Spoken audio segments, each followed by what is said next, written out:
Le background, c'est State of the Economy, puis le rapport que l'Organisation internationale fait au système de pension à Maurice.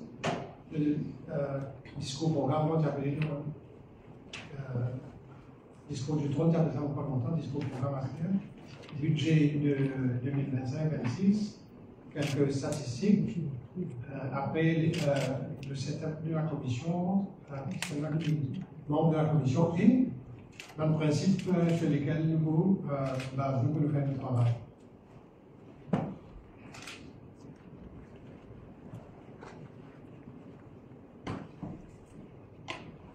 Oui, pour votre rappel, le nouveau gouvernement qui assume fonction l'année dernière, en novembre, quelques semaines après, c'est-à-dire le 10 décembre 2024, il publie un document fait un bilan de l'état de l'économie.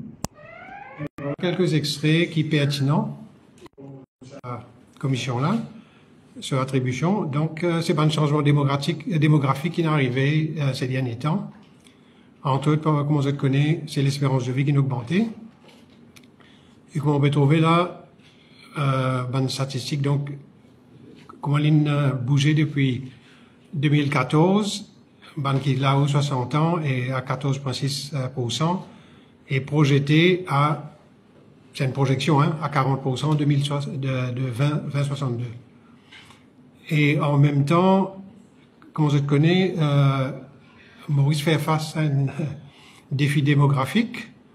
Non seulement une décroissance démographique, d'ailleurs qui nous finit entamée depuis 2 ans, mais en même temps, comme on le connaît, une émigration un exode de cerveau de nos jeunes, et avec l'espérance de vie qui peut augmenter, la population peut vieillir.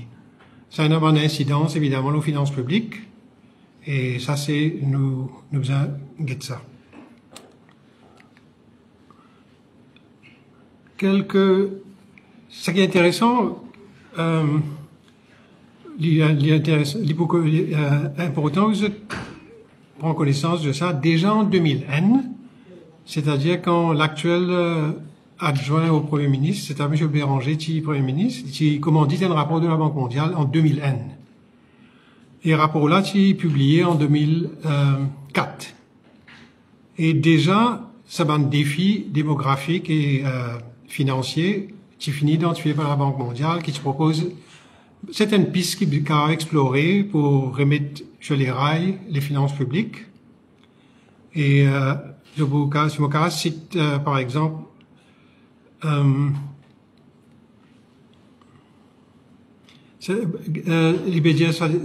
déjà en 2001, il y a une projection qui montrait une petite précision.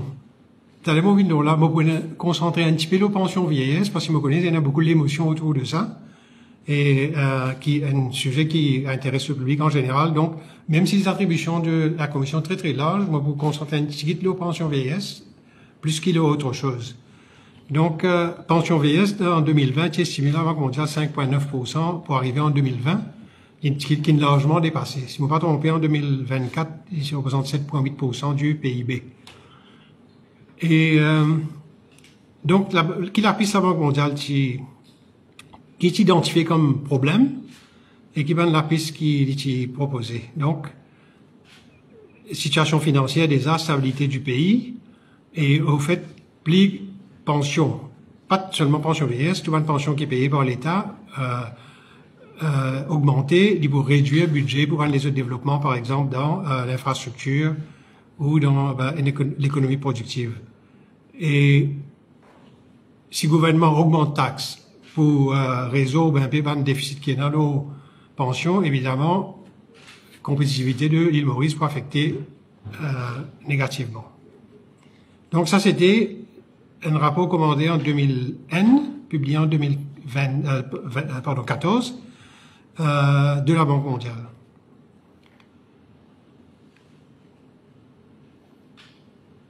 Une seconde, s'il vous plaît.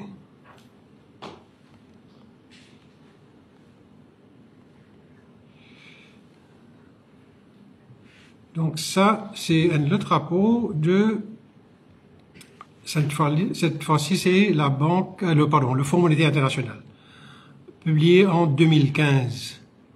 Intéressant, parmi il y a un Mauricien dedans, M. Vimal Tako, Vous pensez de conjoint de la gouverneure, c'est ce que je comprends. Un petit extrait encore une fois. Et là, il cause unifying the retirement age, c'est-à-dire faire l'âge de retraite et que l'âge d'éligibilité à la pension vienne pareil. Qui ne fait récemment, là, comment je connais, dans les derniers budgets, il y a 65 ans, avec certaines concessions. Et il recommande aussi un truc intéressant qui beaucoup de pays font d'ailleurs, c'est-à-dire au fur et à mesure que l'espérance de vie augmente, ça augmente l'âge de la retraite dans le pays. Il y a une formule qui certains pays suivent, beaucoup l'Angleterre a adopté ça. Une cause ciblage, entre autres, the poverty reducing objective of the universal pension can be improved by better targeting. Donc, des ciblage, c'est la piste. Et puis, une cause, là, le Fonds national de pension, on va un petit peu plus en détail, là, augmente taux de contribution, qui ne reste inchangé, mais encore, depuis, créé en 1978, si je ne me pas trompé. Et il peut dire qu'il a besoin de faire cette réforme-là, c'était déjà en 2015, le plus vite possible, pour pas faire un plus grand, chose plus radical, changement après.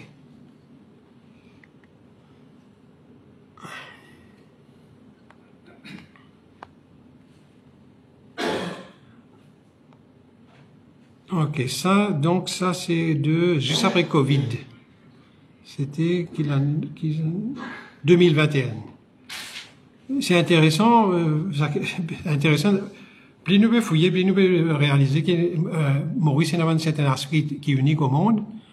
Donc déjà en 2021, la Banque mondiale produit ce rapport-là, il dit que la pension de retraite, la pension de vieillesse plutôt, à 9 000 roupies, Maurice, c'est parmi les plus élevés au monde.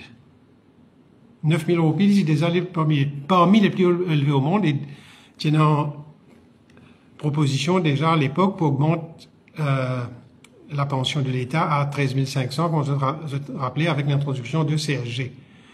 Et quand on fait ça, Maurice vient le pays au monde, code pension universelle de l'État, le plus élevé dans le monde. Hein? Pourquoi c'est un fait qui est très important pour retenir dans le débat public. Et aussi, il y a le plus loin, il dire que Maurice, c'est le pays au monde où la pension de l'État, c'est-à-dire qu'il y a 60 ans à l'époque, et l'âge de la retraite à 65 ans, différent. C'est-à-dire, pension de l'État, 25 ans avant l'âge de la retraite. C'est le pays au monde, pas dans l'autre pays au monde qui l'île Maurice. Donc, tout ça là, c'est le background qui amène nous continuité. Dans le discours programme, présenté le 24 janvier 2025, donc le gouvernement dit une pression aux finances publiques, chaque roupie besoin, comme Mme Thatcher tout le temps tu peux dire, chaque roupie besoin justifier qu'il nous dépense d'une façon qui est bien judicieuse. Et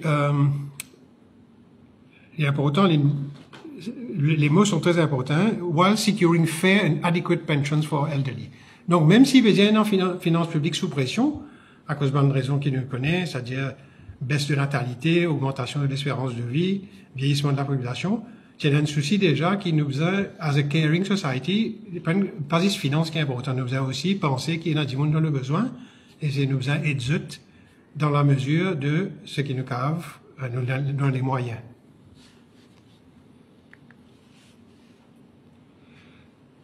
Et voilà, donc ça qui est arrivé, le 5 juin 2025, le gouvernement présente le premier budget, le gouvernement actuel, et avec tout ça qu'il nous a trouvé, tout bon rapport qu'il a, le constat du gouvernement lui-même, quand il prend les rênes, il a décidé pour mettre sur pied sa commission qui est devant vous là, avec sa membre là, et comme vous trouvez tout à l'heure, déjà dans la presse, quand la commission s'est annoncée, il y a beaucoup de commentaires, là, pension de vieillesse, BRP, comme on l'appelle, mais les attributions sont extrêmement larges. Hein? C'est tout le système de pension à Maurice, tous les piliers du système de pension qui nous besoin revoir. Et, entre autres, comment tient ça, CSG-là, qui vient, qui quelque part bouleverse ce système de pension, de revoir ça et étudier la possibilité de réinstituer un Fonds national de pension NPF, comme on le connaît, sur de meilleures conditions. La commission pour rapporter régulièrement à un steering committee qui est présidé par le Premier ministre lui-même. Et si tu permets-moi, donc oui, pour rapport de progrès au gouvernement quand nous peut arriver, dans qui la direction nous peut aller pour gagner feedback. Donc c'est le Premier ministre qui préside sa steering committee là. Et les autres membres sont le Deputy Prime Minister, M. Béranger, ministre de l'Agriculture, moi pensais M. Boulel, ministre de la Sécurité sociale, M. Subron, service financier, Mme Giton, ministre du Travail, c'est M. Outim, moi pensais, ministre de l'Industrie, M. Amiamia, M. Damri, Junior Ministre Finances, et Junior Ministre Sécurité sociale, M. Parapen. Donc, c'est ça le demande du steering committee, que nous supposons rapport progrès de travail qu'il devait faire.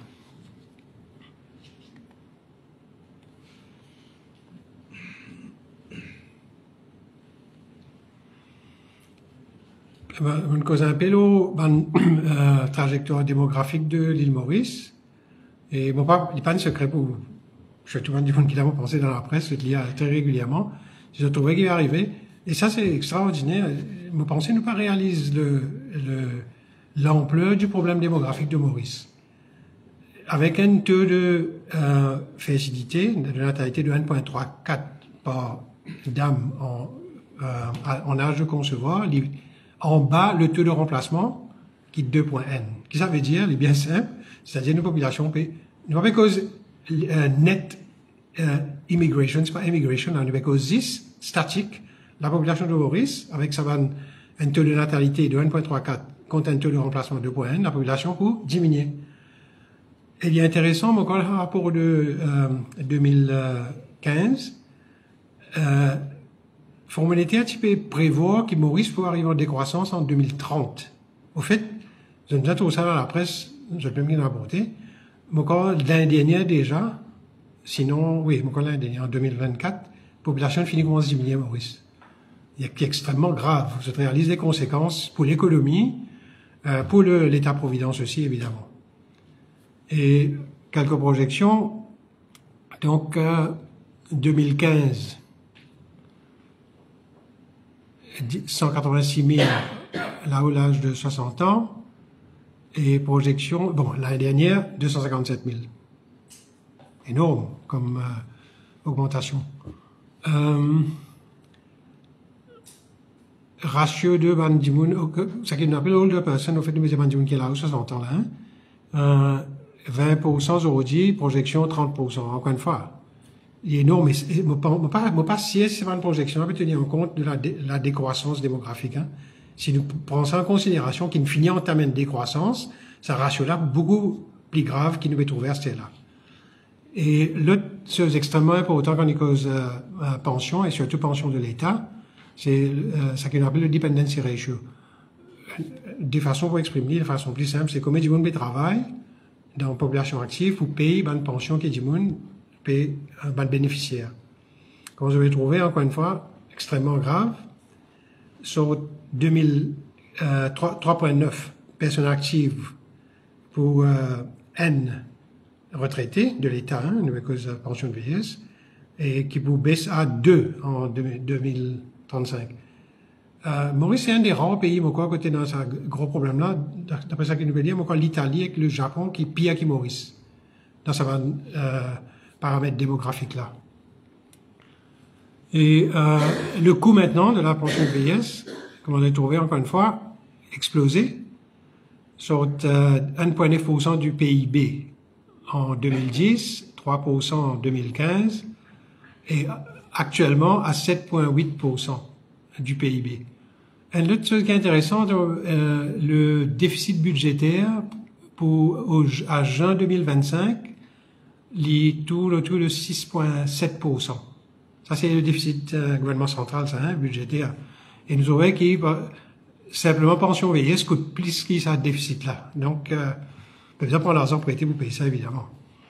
Et comme vous trouvez, la pension de vieillesse représente presque un quart du budget courant et représente 50% du budget social, c'est-à-dire l'éducation, sous correction, mon collègue du ministère des Finances, si nous incluons la santé et l'éducation, pension vieillesse représente 50% de sa budget là.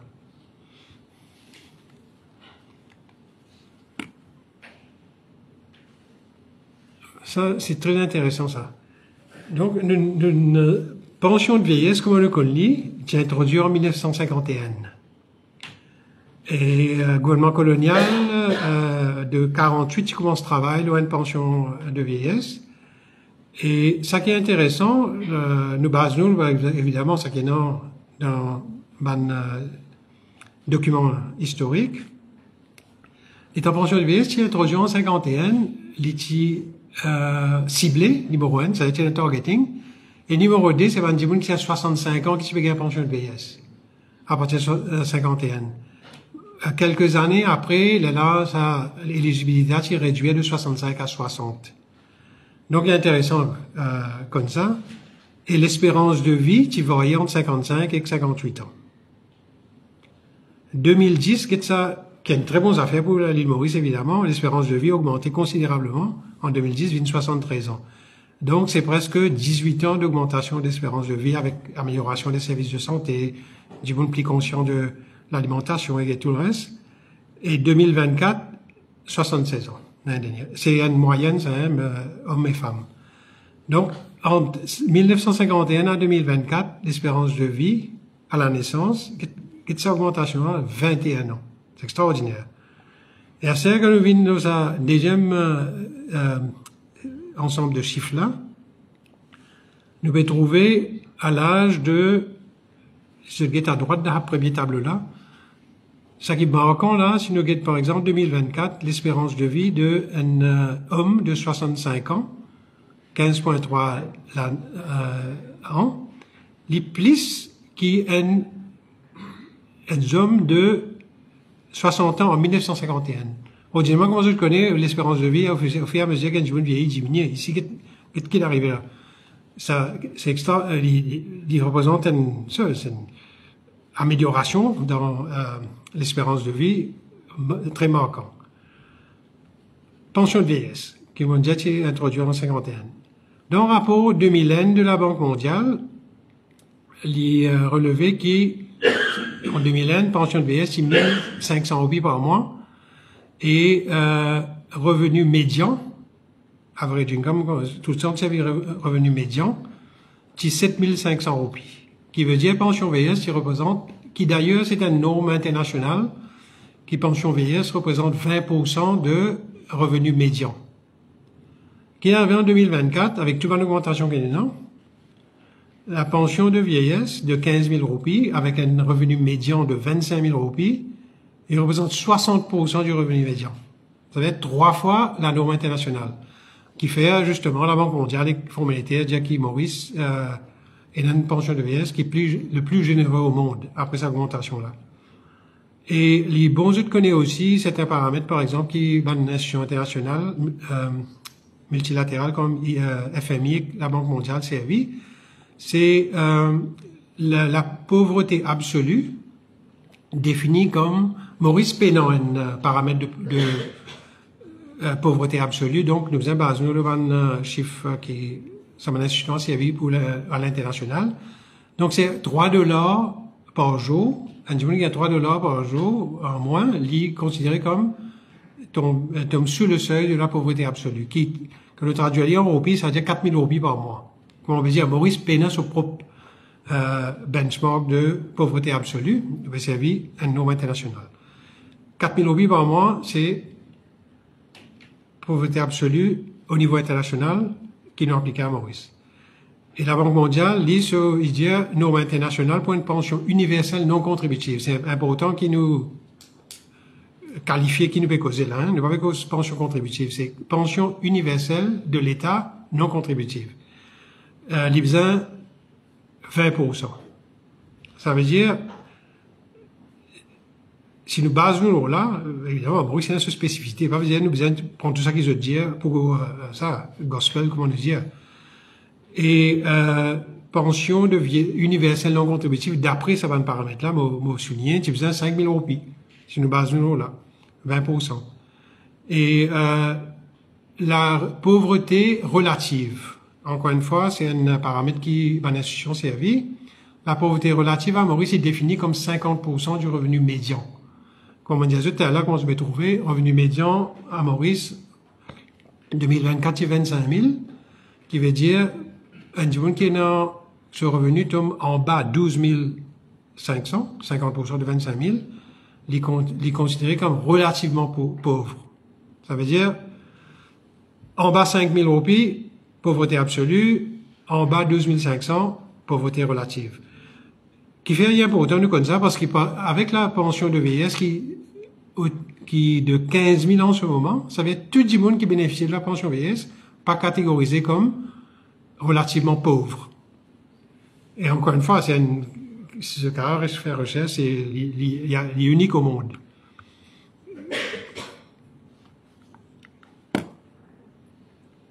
Ok. Bon, voilà. Donc, avec tout ça comme background, le Conseil des ministres, comme on a annoncé dans le budget, le 26 septembre, il nomme commission des experts qu'on a appelé, nous avons appelé Pension Reform Commission. Donc, la composition est là, et si vous connaissez introduire les autres, nous commençons dans les dames. Dr Virina Agoubar, économiste, lecturale à l'Université de Maurice. Madame Aimee Chung, statisticienne, qui est ancienne directrice de Statistique Mauritius. Car je te rappelle, tu fais un petit peu de l'actualité, à l'époque-là. C'était la présidente de Statistique Mauritius. Yvon Legris, actuel, Yvon a une longue carrière à l'international, basée surtout en Angleterre, dans le domaine actuariel, et il est au board de Aon International aux États-Unis. Et il a décidé pour retourner Maurice, bienvenue Yvon. Et Satan, l'autre actuaire, il est CEO de Eagle Insurance, le plus jeune, mais pas parmi nous, si on va tromper. Bernard Yen, qui très souvent dans les médias, comme je le connais, actuel lui aussi, qui est dans un bureau, qui est chef du bureau de Aon à Maurice, Aster, il est senior actual consultant dans une firme qui succède à Aon. Hein. Et puis, Dr Azad Jitan, qu'on ne présente plus, pour plusieurs raisons. Il est chief économiste de Mauritius Employers Federation. Il contribuait régulièrement à la presse devant un sujet économique d'intérêt national. Voilà donc 7 du monde qui vous fait le travail. Les attributions maintenant. Bon. Comme on dit là, même malgré que on concentre un petit peu nos pensions de vieillesse, PRP, la raison c'est parce qu'il y a un intérêt vaste et qu'il y a un débat public sur les pensions de vieillesse, mais les attributions de la Commission sont extrêmement larges. C'est-à-dire revoir le système de pension à Maurice dans son intégralité. Il y a une quantité de systèmes de pension à Maurice, il y en a du monde pas connaît. Voilà, c'est un acronyme là, PRGF, c'est Portable Retirement Gratuity Fund, National Savings Fund, qui concerne le secteur privé pour gagner lump sum. Et on a une pension pour statutory body, c'est-à-dire une corps étatique, pour la fonction publique. Et une autre scheme pour la fonction publique qui s'appelle Family Protection Scheme, qui est contributive. Très important, et moi j'ai envie que des trois mots là, et des mots là qui mettaient public officials. Comme je connais, il y a beaucoup de controverses, il y a beaucoup de mécontentement et récriminations contre le fait qu'il y a public officials qui est défini dans la loi. Entre autres, les parlementaires, ils contribuent très vite et ils gagnent une pension extrêmement généreuse. Donc, nous prenons en compte, il est intéressant que le gouvernement a accepté pour mettre ça là-dedans, ça veut dire, vous avez mis une business qui nous besoin de ça aussi. Donc, quand nous faisons une réforme, pour nous gagner le soutien du public, nous ne sommes pas capables maintenant de faire des points de mesure, double standard. Nous disons, OK, bien mettre les choses en ordre ici, mais non, il y a une catégorie du monde, bande privilégiée, les autres exemptés de ça. Le gouvernement dit non, get tout incluant. Et public officials, comment dire, parlementaires, président, vice-président, enfin, public officials, hein, mais principalement, Ban Ki-moon nommé là. Et les objectifs, évident, est-ce qu'il est soutenable, est-ce qu'il est équitable? J'ai un exemple, par exemple, de où l'opinion publique pensait qu'il n'est pas équitable, c'est-à-dire la différence entre le parlementaire et les autres. Qui ban les autres pays, qui ne fait plusieurs expériences dans du monde, dans un pays sans par exemple, ils ne passent pas même étape qui Maurice, que pension qui devient insoutenable, et hors de contrôle, qu'ils ont fait, ça veut dire, nous, au niveau de la commission, nous finissons d'étudier tout ça, on prend beaucoup, là, ça qui marche, qui pas qui marche, et ça va mener nous, évidemment, la prochaine chose, qui va dans la loi bien censée, est-ce qu'ils ont encore d'actualité, dans la loi qui est existante, et consultation. C'est là, la presse aussi, joue un rôle important. C'est pour disséminer justement l'existence de la commission, pour inviter la population dans son ensemble qui a envie de contribuer au débat, faire une suggestion. T'as un mot vino là pour montrer les autres côtés de café. Et suggère une réforme et impact study. Dernier objectif.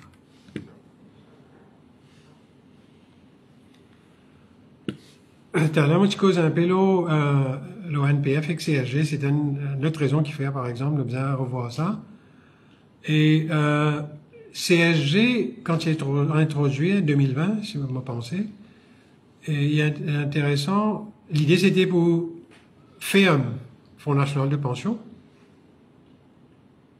et remplacer par CSG. En fait, il n'y a pas de remplacement du tout. Fonds national de pension, pour cette information, pour plusieurs raisons, ne pas prendre devant de détails techniques, pour plusieurs raisons, il n'est pas solvable.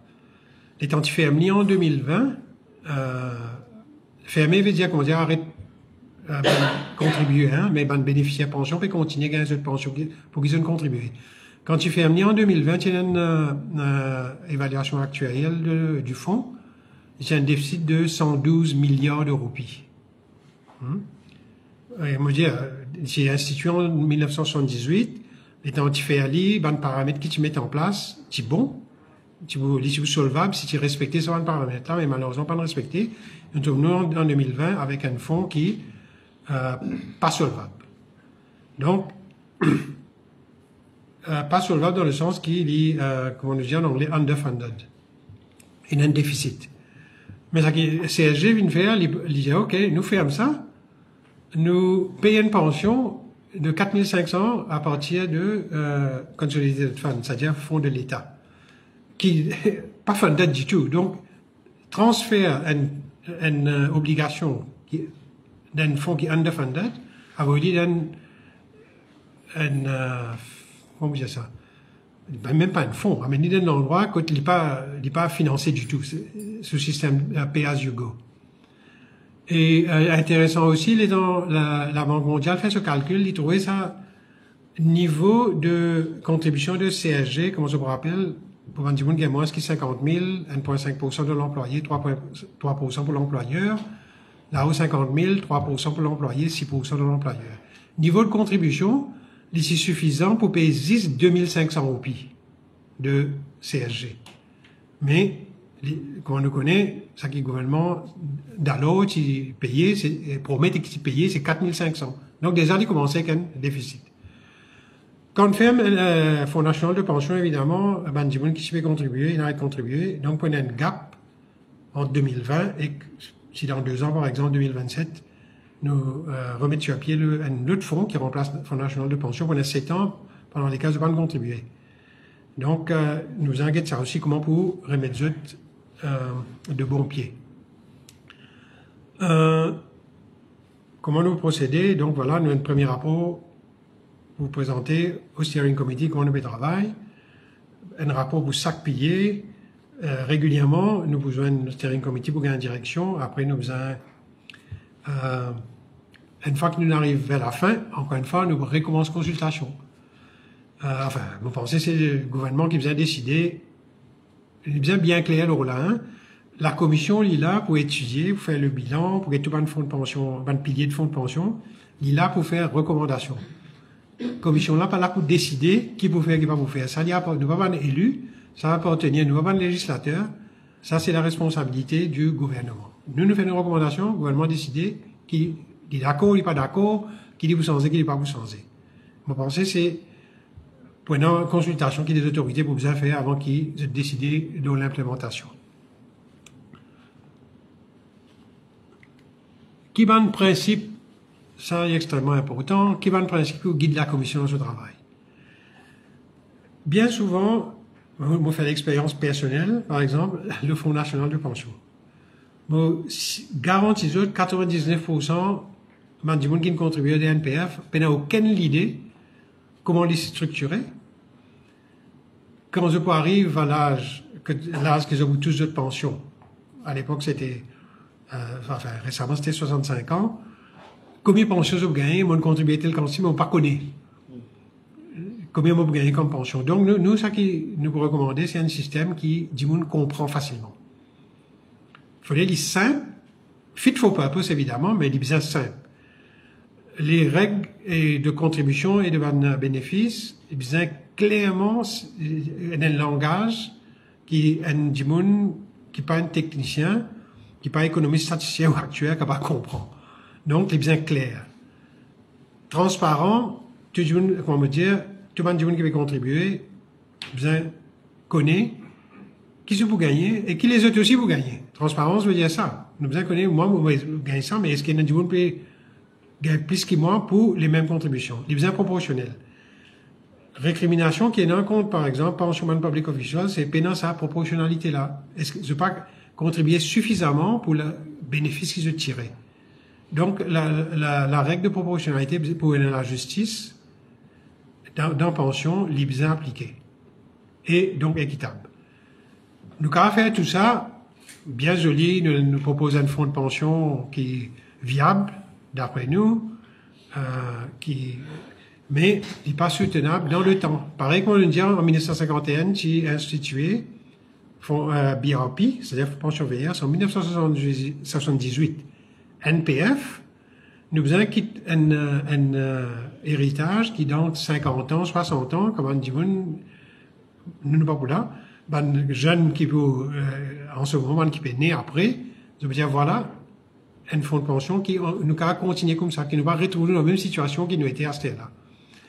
Donc, il n'y a pas une fardeau aux finances de l'État, parce que c'est pas bien des affaires, et des affaires qui s'appellent generational equity. Ça veut dire, la pension de vieillesse, en ce moment, il y a un système de pay-as-you-go. Ça veut dire qu'il y a des gens qui peuvent contribuer dans taxes, hein, bien important.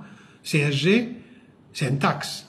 C'est pas une pension contributive du tout. Pas fait aucune illusion là. C'est une taxe là, ben salarié. Tax on labor. Donc, les ben gens qui peuvent contribuer à ce là, service à casse là, partiellement, parce que comme on fait que des autres là, il est insuffisant, pour payer une pension qui peut payer en ce moment ben bénéficiaire.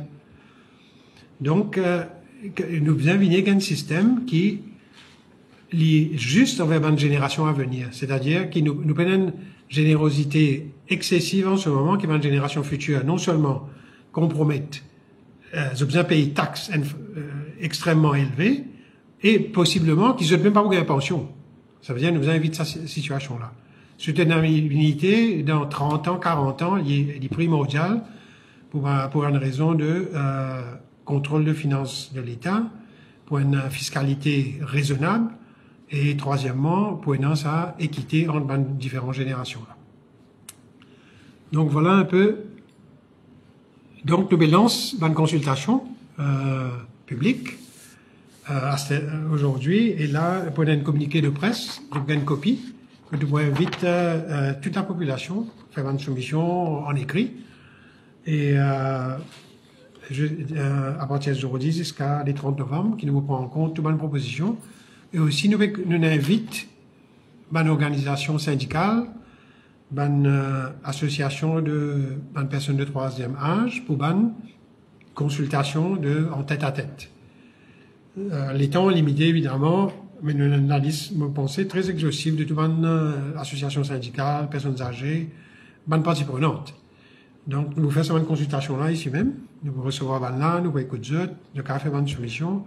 Nous créons aussi une adresse email. Je vous trouve ça dans le communiqué de presse là. prc@govmu.org. N'importe qui celle-là, quand on fait une soumission écrite, nous pouvons envoyer ça dans l'adresse email là. Nous compilons tout, nous prenons connaissance, nous pensons pour avoir une suggestion valable. Nous avons besoin à l'écoute de la population parce que, essentiellement, c'est ça. Nous avons besoin, comme on dit là, financer les affaires, mais nous avons la chance de vivre dans un pays libre, démocratique, which is a caring society. Nous avons besoin de penser, et dans du monde qui est dans le besoin, nous ne pouvons pas négliger finance. Donc, voilà pourquoi nous avons besoin à l'écoute de tout le monde. Merci beaucoup pour votre attention. Donc, si vous avez des questions, dans la mesure du possible. Oui, avec plaisir. Et un micro, pourquoi pas là? Non, ça va, peut-être. Bon, mettez-nous là. Oui, ok. Bonjour, mon téléphone est Ribo, correspondant de Biosamris. Juste une petite précision au début. Donc, la commission peut pencher uniquement la pension government pension. Non, Pas le secteur privé.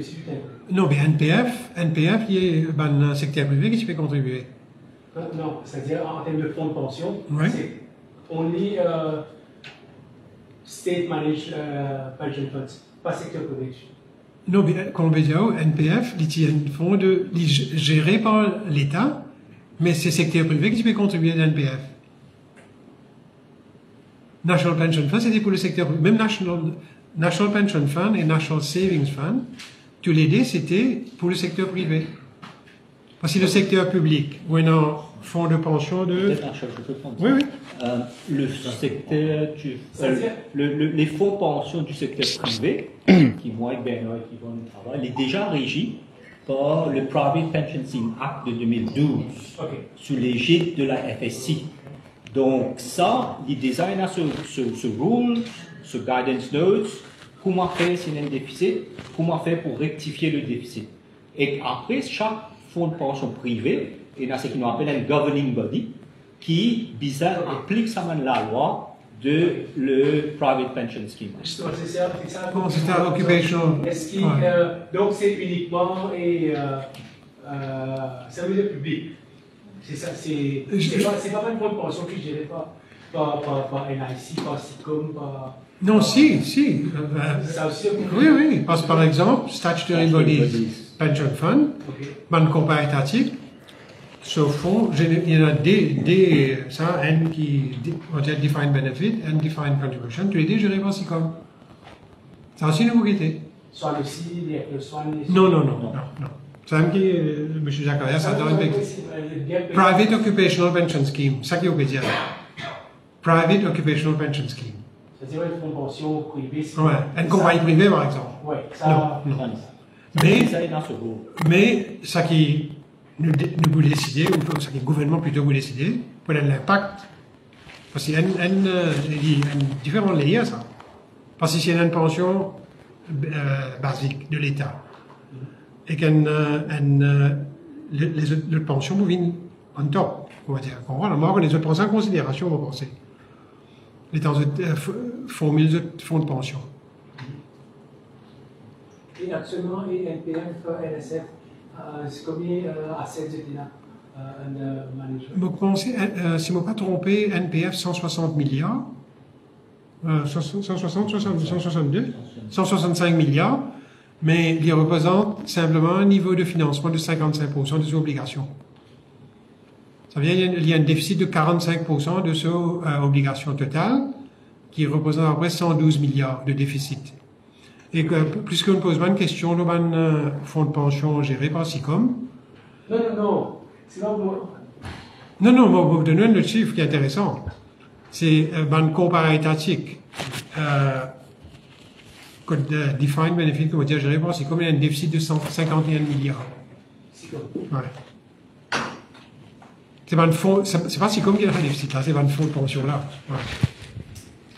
Madame présidente de CRG, est-ce que l'entrée de la nouvelle formule concernant le remplacement du KPF, vous pouvez faire en parallèle? Bon, ça, moi, pensais le gouvernement qui a besoin de décider. Nous pouvons venir, nous vous dire, voilà, ce qui est possible pour ce NPF, disons, 2.0. L'échéance, moi, pensais c'est le gouvernement qui a besoin de décider. Comment, pour phase out, CSG, moi, quand phase out le 30 ans, 2 ans, le 2 ans. Moi, vu que la commission, dans 12 et 18 mois, pour présenter son rapport final, donc, il peut plus ou moins coïncider quand CSG phase out. Et il faut remplacer par, justement, un fonds de pension qui est financé, comme un PFTT. Au niveau de la consultation, on dit quoi faire le troisième âge, syndical, tu aurais mis pension 60 ans, ce sera le gros message que maintenant on peut faire. Comment est-ce que tout ce qui finit de expliquer, il va là simplement et clairement comprendre la situation? C'est communication. On doit communiquer autant que possible, que ce soit au niveau de, comment on peut dire, l'État de quoi écoute, nous devons communiquer, c'est expliquer ce qui est possible, ce qui n'est pas possible, et au gouvernement aussi, les autorités aussi. Encore, ce qui est intéressant, justement, tu vois, un rapport qui m'a cité là, et SBM Insight, c'est un rapport dernièrement, il y a quelques jours là. Une grande partie de ce rapport, la section qui traite de la pension, d'une cause justement la communication. Communiquer explique à la population qui fait qu'elle va faire certaines affaires, qui fait faire réforme, qui fait certaines affaires nous de moyens pour faire lire, d'autres nous donnent moyens pour faire lire. Donc, oui, vous connaissez, tout le temps, vous dites ça, une pension de l'État qui est non contributive. Il paye des finances de l'État. Le Consolidated Fund, comment on dit, même ça, CSG-là, il verse le Consolidated Fund. Comment je dis en anglais, une pension de l'État non contributive, c'est un zero-sum game, ça. Si augmente pension, vous augmente taxe. Oui ou non? Ça veut dire, un pensionnaire gagnant, un contribuable perdant, pour ainsi dire. Dans toutes les idées, c'est zero-sum game. Donc, vous êtes pour ça l'équilibre, là. C'est ça qui est important. Un équilibre, quand nous aidons du monde qui mérité, qui est dans le besoin, qui vise sa casse là, et qui, encore une fois, qui est soutenable. Ça qui, les temps qui augmentent l'âge de la pension à 65 ans, pas pension de vieillesse, hein, l'âge de la retraite, pardon, à 65 ans, c'était suite à ce rapport, si on ne va pas tromper, de la Banque mondiale de 2001, qui s'est publié en 2004. C'est là qui augmente l'âge de la retraite et qui garde l'éligibilité de pension d'État à 60 ans. Il y a là un rapport subséquent, il vient dire c'est le pays au monde et qui n'est pas soutenable. Et là, moi, pensez, là, qui gouvernement en juin, il fait l'éligibilité de 65 ans après une bande du monde avec income support. Donc, il va phasing dans ce cas-là, le truc de éligibilité à 65 ans. Oui, pour répondre aux questions, vous pensez si il y a les moyens, tout le monde, tu me comptes, si vous pensez 25 000 par mois. C'est une question de moyens. Oui? On vient de rebondir à nouveau, une cité plusieurs fois soutenable. Oui. Comme on fait le background que vous présentez, nous trouvons cette pension représentée le GDP, donc 2010, il tient 9%. Et là, on peut dire actuellement, on avait 7,8%. Oui. Et là, nous avons des économistes qui sont dans la commission. Un moyen pour rendre le ratio soutenable, c'est aussi pour augmenter le dénominateur, c'est-à-dire le GDP. Le PIB. Le PIB. Donc, c'est un moyen de rendre le ratio soutenable.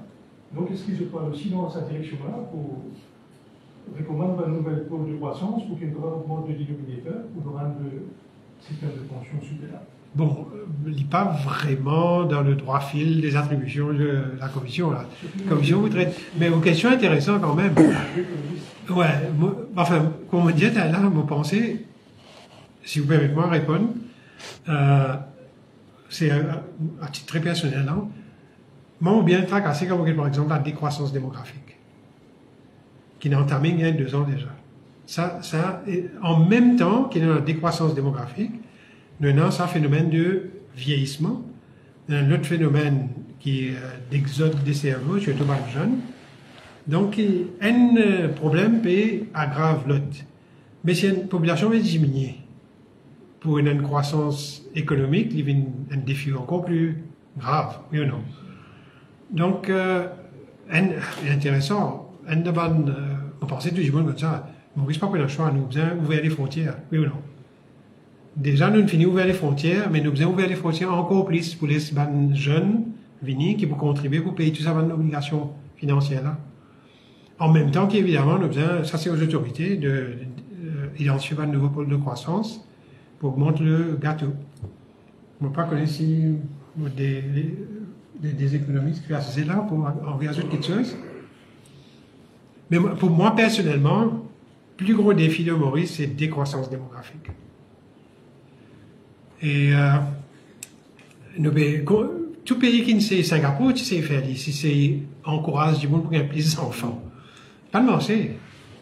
Pas de marché. Pour une bonne raison que nous tous connaissons, la vie est dure, madame est en aspiration pour une carrière professionnelle, c'est beaucoup de coupe des panneaux de sources de revenus, pour pas gagner les temps pour les enfants. Au fur et à mesure qu'un pays développé, on trouve ça partout. Du monde peut gagner de moins en moins d'enfants. Donc, c'est un défi mondial. Moi, c'est le cas de Japon et l'Italie, la Corée du Sud, par exemple. Gros problème en Corée du Sud, pareil. Un effondrement du taux de natalité. Intéressant, le nouveau chancelier allemand, une de ses premières déclarations qu'il fait, nous, parce que l'Allemagne, un des pays les plus riches au monde, il veut dire que l'État-providence en Allemagne est insoutenable. Donc, intéressant pour nous. Partout, en Angleterre, c'est un gros débat en ce moment-là. La France, pas besoin de dire ça. Moi, si tu veux suivre ça qui va arriver, la France en ce moment. Le pension même, hein. Donc, difficile. Il faut faire avec, non? Est-ce que cette recommandation qui se fait plein et qui dans 12 à 18 mois, si on ne les comprend pas, et est-ce qu'ils peuvent également recommander un changement dans la façon des NPF opérer sur un placement, sur le mécanisme d'investissement? Oui, il faut penser à l'attribution. Oui, parce qu'une des bonnes critiques qui est dans le NPF, c'est qu'il s'est trop concentré, par exemple, dans le financement de l'État. Ça, c'était une des bonnes critiques. Donc, ce taux de rendement, si moins qui est optimal, il fait qu'il soit un actif, assets, pas augmenter, comment il bien augmenter. Donc, une des bonnes affaires, c'est professionnaliser, c'est qui s'attend, il y a là, une pension privée, mais même un fonds géré par l'État, ce côté governance, est bien professionnalise sur asset management, fund management.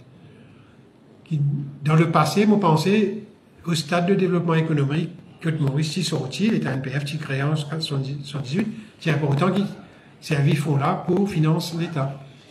Mais, je pensais, de toute façon, Maurice est une microéconomie, limité en termes d'investissement. C'est un des bonnes choses, c'est investir, diversifier au niveau de l'économie. Par exemple, pas concentrer sur Maurice, investir. On dit, OK, NPF, il fait rien, vous allez dire. Même si, comme dans ce quand il gère un fonds par étatique, il investit des roulis aussi. Ils vont parler de petites choses. Moi, j'ai envie de rajouter un affaire parce qu'il me pose une question bien intéressante. Les autres éléments du système de pension qui nous conviennent pour l'investissement. Il y a une autre affaire très importante, c'est le cadre de gouvernance. C'est-à-dire, qui s'en occupe que celle-ci prend des décisions, assure la pérennité des différents systèmes qui existaient. Et là, il a pensé à un grand changement qu'il vient faire pour que, dans la recommandation qu'il fait, dans le changement qu'il fait, à reculer plus devant, parce qu'il y a une autre décision qu'à prendre qui a remis nous en arrière la trajectoire. Donc, établir des principes, établir la gouvernance, et puis s'assurer que les décisions futures restent dans le cadre de ce qu'on a. Mais pour me faire une extrapolation bien simple, vous avez dit logiquement que c'est l'égalité. Donc, monsieur le président de la commission qui nous dit pour ça, qui est NPF déficitaire à 118 millions. 112 milliards. 112 milliards, et que pour SICOM, c'est déficitaire 51 milliards. 51 milliards. Est-ce qu'en ce moment-là, on va passer dans une situation que tout bon fonds de pension qui gère, que ce soit fonds de pension en général, mais dans une situation que ce fonds de pension-là est déficitaire et qui a bien donné, ce n'est pas uniquement pension publique, saurait pour simplifier, mais c'est le mécanisme de fonds de pension à Maurice qui vous bien revoir, parce qu'il y a NPF, il y a autant, SICOM, qui gère un fonds conséquent, il y a autant, NAC autant, est-ce qu'il va aller dans une direction que le tout vous bien revoir? Non, en fait, les attributions de la commission, c'est revoir le tout. Tout ça que vous mentionnez là, mais un des gros problèmes, c'est, vous connaissez, nous prenons par exemple une pension qui est payée par l'État. Hein? Donc, qui est ce qu'on appelle flat rate, qu'on a la pension de vieillesse, c'est-à-dire tout le monde gagne 15 000, enfin, oubliez, c'est pas à 75 ans, c'est-à-dire tout le monde gagne 15 000. Ou on a une pension qui anciennement, un fonctionnaire qui peut bénéficier, c'est-à-dire defined benefit, qui est payé par taxe. Automatiquement, si un paramètre-là déraillé, par exemple, espérance de vie. Bien simple, espérance de vie augmentée, c'est là qu'il y a un problème. Mais ça, le gouvernement prend les devants. Par exemple, un fonctionnaire, on me rappelle quelle année, 2013, il sens fonds de pension, un pensionnaire, ça veut dire defined contribution. Ça veut dire contribuer, là, c'est une pension à la fin, mais encore paritatique pareil. Donc, si comme j'ai des comparatatiques, des fonds de pension comparatatiques, un defined benefit, qui est l'équivalent de l'ancien système de pension fonctionnaire, après quand il s'en est pour la fonction publique, pour un comparatif ici, un nouveau membre. C'est ça, il y a un autre problème. Il prend les temps pour mettre toucher les rails. Si un membre des annexes de refusé la cause de conditions de travail pour basculer le nouveau fonds là. Pas qu'à faire rien. Mais la raison, c'est justement, c'est la structure d'un fonds de pension là, et c'est pas juste Maurice, hein, partout dans le monde.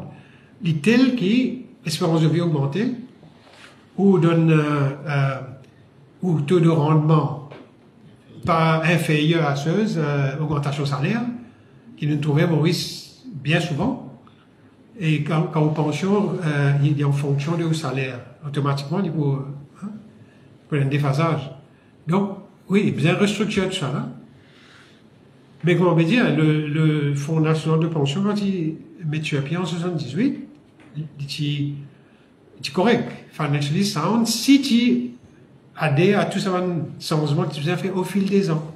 Par exemple, l'espérance de vie que nous avons trouvé augmente de 10 ans, pas de faire aucun changement au niveau pension qui payait à la fin.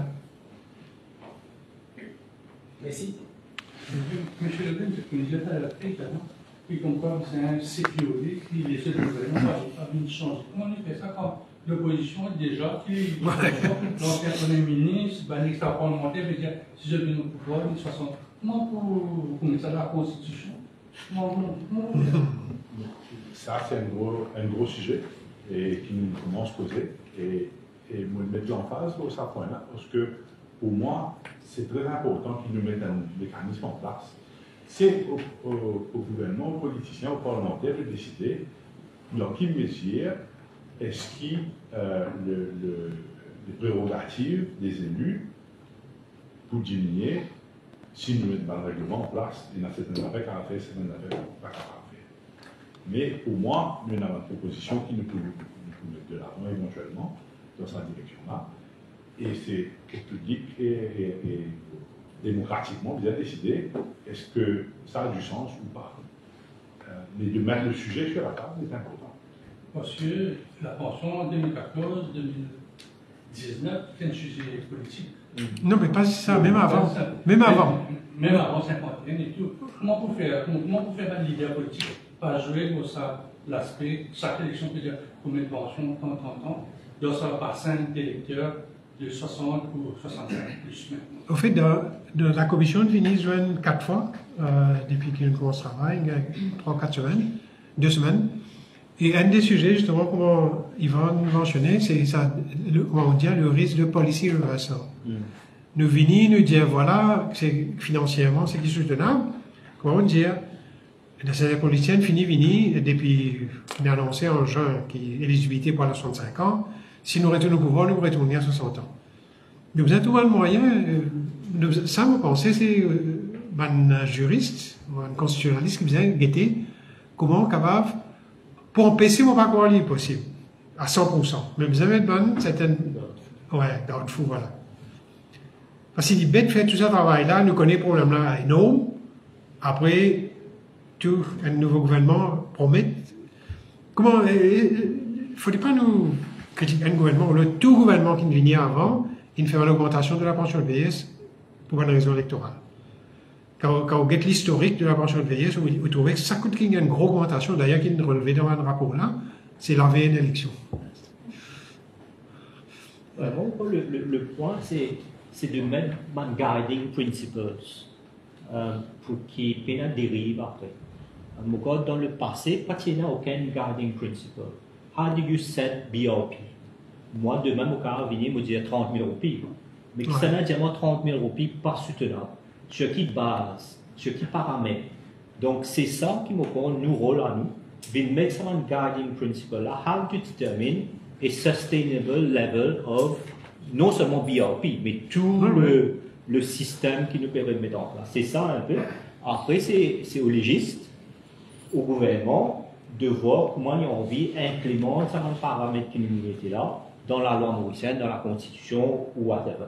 Mais la première chose à faire, c'est d'établir quel est le paramètre de soutenabilité de mes différents types de pensions. Donc, ce qui nous peut discuter en ce moment, where to set that level, et de là, passe la main à des personnes beaucoup plus compétentes dans le gouvernement politique pour implémenter.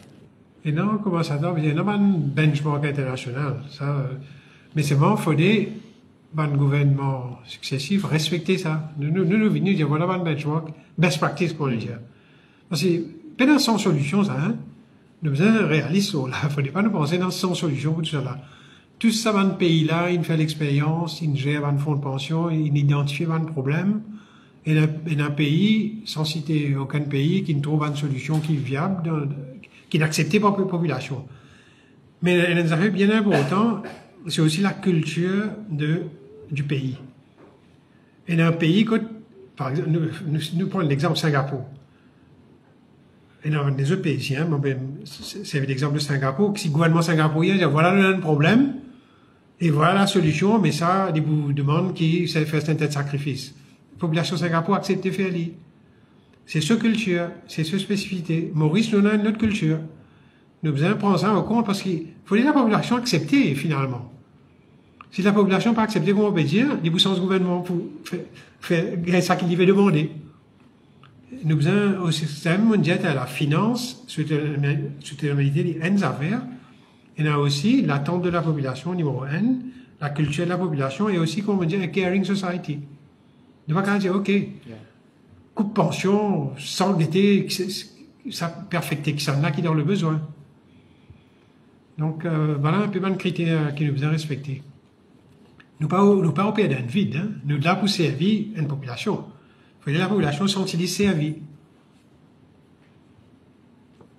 Donc, le time frame pour la commission de soumettre son finding, c'est son rapport, mais supposé. Oui, en 12 à 18 mois. Vous pensez qu'il est faisable? C'est une période qui correspond au phasing out de CRG en 2027. C'est une coïncidence, ça. C'est une coïncidence. Étant un gouvernement, tu veux mettre ça sur le pays, il y a quelques discussions préliminaires. Là, il y a combien de temps ça va prendre? Mais il y a été. La Banque mondiale, 2001 étant Paul Béranger du Premier ministre, il commande ce rapport-là en 2001, en 2004, il y a ce rapport-là. Il prend 3 ans, et toute sa ressource que la Banque mondiale est dans là, ça va de l'équipe de professionnels là. Nous, dans du moulin, nous travaillons à plein temps, nous siégeons 2 fois par semaine, les mardis et les jeudis.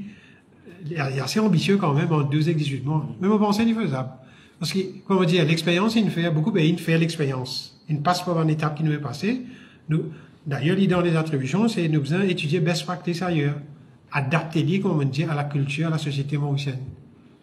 Le travail de la commission peut dire se donne 2 fois par semaine. 2 fois par semaine en réunion. Oui. Mais nous n'avons pas avec technologie, c'est-à-dire, il est presque quotidiennement, plusieurs fois. Donc, c'est que les 7 membres qui travaillent, ou alors c'était dans des formes de consultation avec des autres stakeholders? Non, les 7 membres de la commission, c'est ça. Nous avons un secrétariat qui est ministère de Finances, je crois, 2 dames et M. Guidabala, secrétariat, aide-nous pour gagner un rapport, avec NPF par exemple.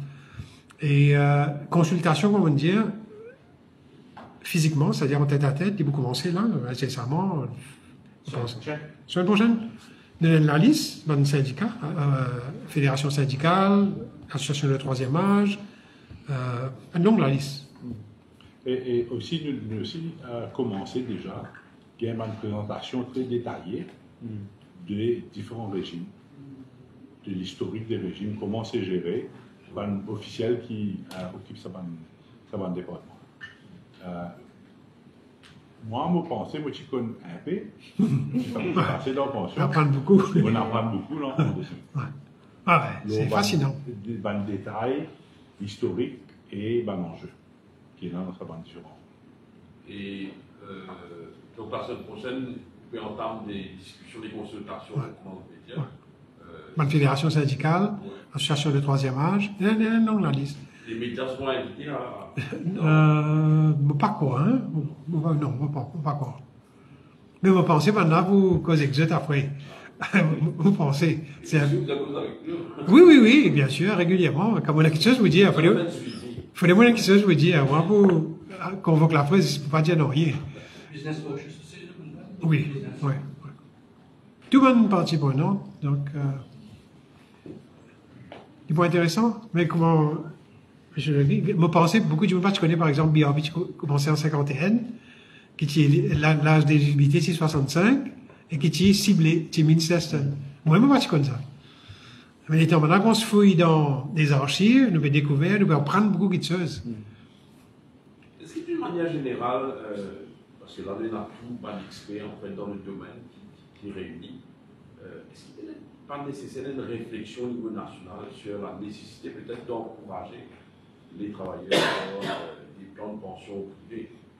Définitivement. Parce qu'il dit unsustainable, c'est le mot qui réunit depuis des mois. C'est qu'il veut dire absolument pertinent. Au fait, un jeune qui travaille, il a besoin de prendre sa responsabilité lui-même.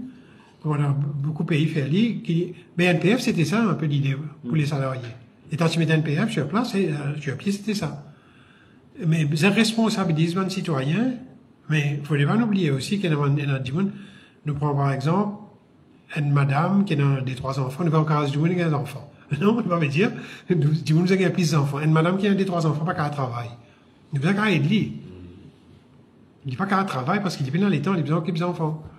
C'est ça, nous avons les moyens pour aider les gens qui ont le besoin et qui méritent, qui ont besoin de ça. Mais juste pour ajouter, mon corps qui est une PAD, mon corps chacun plutôt plus jeune, mais bon, pas aussi jeune que ça, mais une PAD a une valeur de savings à Maurice. Cette culture qui nous mène parents, moi, mes parents, est inculquée avec moi. You're earning 10 rupees and you save 8 rupees and you spend 2, no longer exists. It's the reverse. Ouais, si nous payons 10, nous dépensons 20. Qui fait? Parce qu'il nous a un credit card, nous avons un higher purchase. Tout ça là, c'est bon. C'est le développement. Mais nous devons faire de façon très éduquée. Et quand nous faisons, nous connaissons, nous avons un commitment pour payer et nous faisons de façon très limitée. Selon nos moyens, tout à fait. Pourquoi le crédit est trop facile aujourd'hui, qui nous permet de nous vivre au-dessus de nos moyens, et le pays, d'après nous, peut vivre au-dessus de ses moyens au niveau des pension promises. Donc, pourquoi nous retourne à la base, la culture de savings. Je ne sais pas comment pour faire, c'est très difficile, mais pourquoi nous rendre dès l'éducation, dès le primaire, dire que savings is important because the state won't be here for you to provide when you retirement. Les parents vont plus être là. L'employeur qui est là avant, avec un système de 2/3 de dernier salaire, ça a aussi une sens, c'est ça. Nous vivons dans un système de defined contribution qui est paternalistique employeur qui nous tient avant là, il n'est plus là. Donc, chacun pour besoin prévoir pour ses propres besoins dans le futur. Et ça, pourquoi nous payons ça. Nous payons cette notion-là.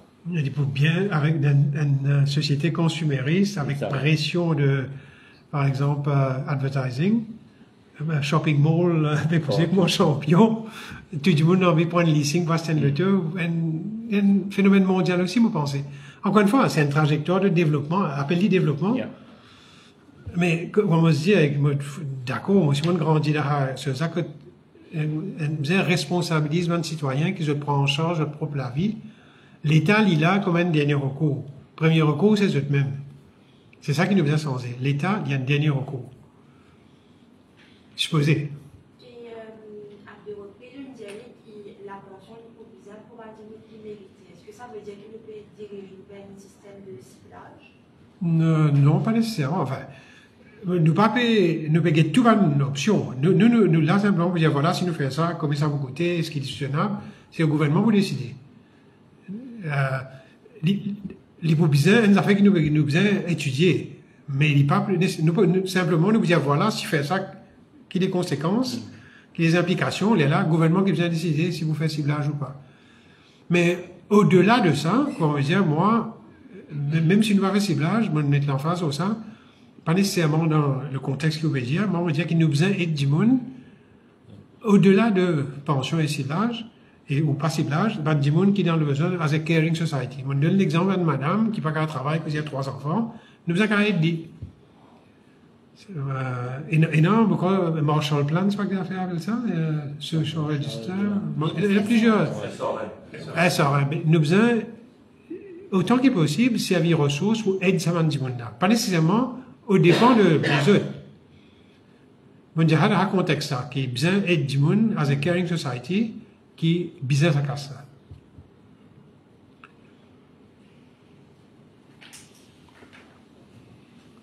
Ok? M. Ramdin, tranquille? On va dire qu'on se question partout. Vous avez une réputation qui tout le temps pose question qu'on doit aller.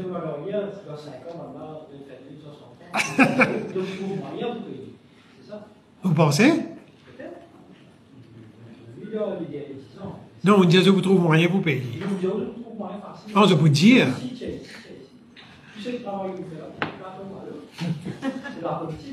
Non, c'est ça, policy reversal, c'est un des plus gros risques qui nous est non, quand ils vont mettre l'emphase. Et nous sommes conscients de ça. Nous avons trouvé un moyen, pour éviter ça. Ça va nous retourner à la case départ, et pire encore. Ouais. Nous contrôlons la presse, hein.